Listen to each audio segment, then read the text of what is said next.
Home Alone 2. Here we are once again with another holiday movie review. And last year we did the first Home Alone, so it only makes sense to roll into the sequel this year. And we're going to show our cards right now. We know that this is pretty much a remake of the original. There's so many beats, almost like exact storylines even from the first one into this one. It's just a different setting, but I can forgive it because like with a premise like this, what else are you going to do besides change the setting, really? Yeah. If you're going to make a sequel. And it's so wholeheartedly, like, calls itself out. Like, it knows exactly what it is. It's just having more fun with the same formula. Yeah, exactly. So a lot of beats taken from the original, but Nate, there's some improvements and some, things that are a little bit weaker than the first one. But what did you think has improved upon the original with this one? I think that the location, I think the direction style as well. I think this is just, call it as stylish as you want. But I noticed a lot of cool transitions, and I think that the filmmakers were having a blast making this movie. Yeah, this is definitely, I think that the side characters are more fun. Within the first movie, it's basically Kevin, Harry and Marv, and then that's it. Then you got the man with the shovel kind of mixed in at the end. Yeah. There's the girl at the checkout counter in the grocery store. Yeah. But with this one, we get Tim Curry, awesome, Rob Schneider, and I can't remember the woman who plays the receptionist, the hotel staff. Yeah, the 90s woman that was in everything. Oh, exactly. Yeah. The hotel staff that he interacts with.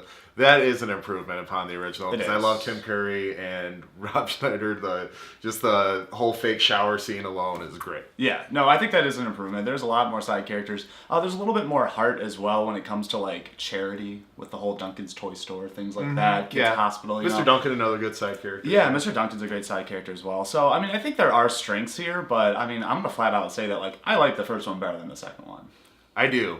But I get the Christmas feel, the holiday feel more from the first one than the second one. Yeah, definitely. But I will say this. The thing I like about the second one, it's got that All Alone on Christmas song, which is like one of my favorite Christmas songs. Yeah. And it was written for this movie, so I still prefer the first one, but just soundtrack alone, I definitely like the second one better. I think I mentioned this with the first one's review as well, but like I have to mention how awesome the score is to Home Alone. I think this is not only one of the best like Christmas scores, this is one of my favorite film scores. I think it's flawless when it comes to like transitioning from the happy stuff to the more mischievous stuff with like the robbers have their own theme song and all that. It's just so good. That music alone is worth watching this movie for. Oh yeah, it doesn't get any better than John Williams when it comes to It doesn't. I think that's one of his best work. Yeah, even with a resume as impressive as his, this is still really high up there. Yeah, so let's talk about some of the negatives you think that like...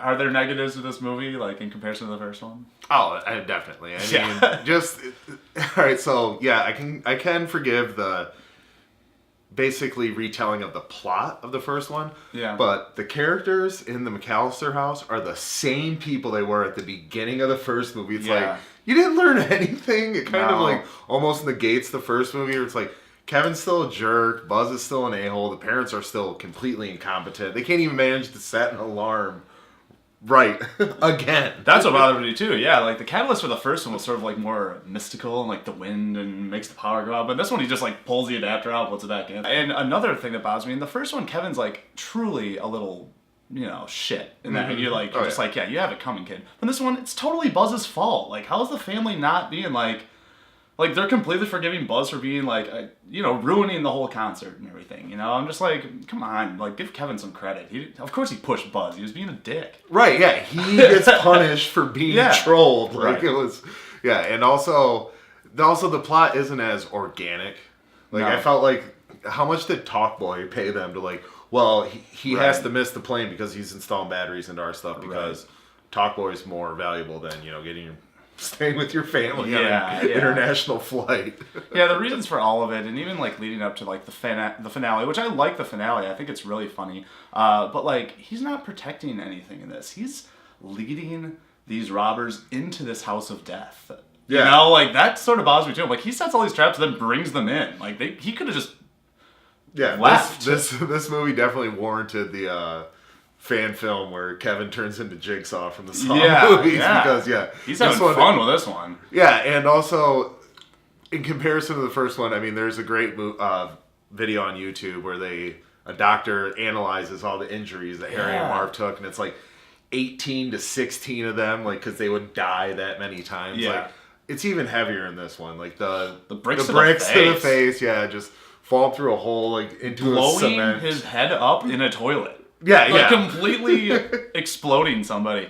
But having said that, with this, Marv shines even brighter in this. He had me laughing out loud. Like, I've seen this movie a few times already, and like just watching it, like, he's hilarious. This is Marv's, like, I like Marv better in this than in the first one. Oh yeah, definitely. Yeah, Daniel Stern is a lot funnier, and he's just, and also I like that the burglars are given more screen time this time around. Yeah. So they do keep kind of like parallel plots going along. So I like that it just wasn't as focused on Kevin as it was with the first movie. Yeah, and that's like you said before, this whole movie just has a lot more characters to deal with and a lot more fun to be had with that. But it just doesn't feel as personal and the plot suffers a little bit with just like forcing New York and Talk Boy on you a lot. Yeah. I mean, this one is enjoyable.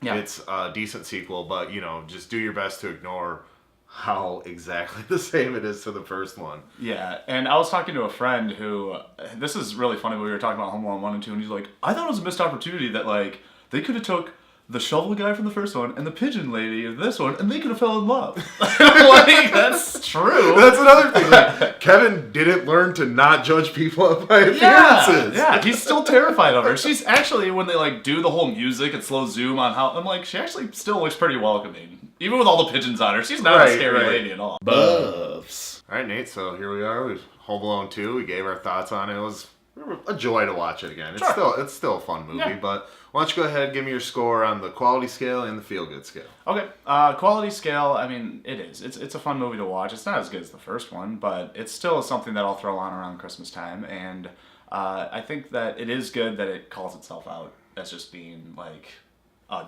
remake or whatever. Yeah, there are a lot of winky, tongue-in-cheek moments. Big time. But a quality scale, I'm going to go 7 out of 10. As for the feel-good scale, there is some feel-good moments in this. Once again, not as much as the first, but I feel like there's more of a, like, mental, emotional connection between Kevin and his mother. There's a lot of transitions where they, like, sort of fade in. Like, the connection, how she knows he'd be at the biggest Christmas tree and where to find him in New York. So, feel-good scale, I'm going to go 3.5 out of 5. I think there's some feel-goods in there. Yeah. This is a fun watch. There are flaws to it more than the original, but that's to be expected with sequels. I'm going to go a little bit lower on the quality scale. I'm going to go 6.5 out of 10.